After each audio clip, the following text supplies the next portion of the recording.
درود و عرض ادب دارم خدمت همه حضار گرامی. امیدوارم که حال دلتون خوب و عالی باشه. شعر میخونم تقدیمتون کنم از جناب آقای یدالله گودرزی. در شنبه ترین روز جهان از تو سرودم، تا جمعه ترین ثانیه همراه تو بودم. در شنبه ترین روز جهان از تو سرودم، تا جمعه ترین ثانیه همراه تو بودم.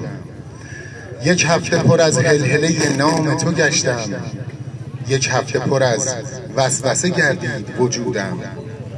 گرچه دل تو سخت تر از سخت ترین بود، راهی به دماوند ترین کوه گشودم.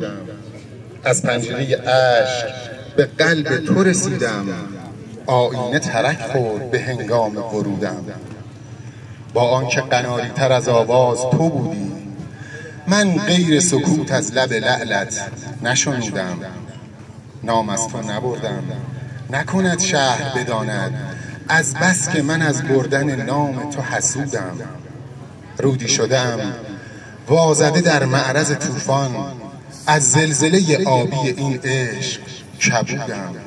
تو شعرترین شعر جهانی، من شاعر گنگی که فقط از تو سرودم.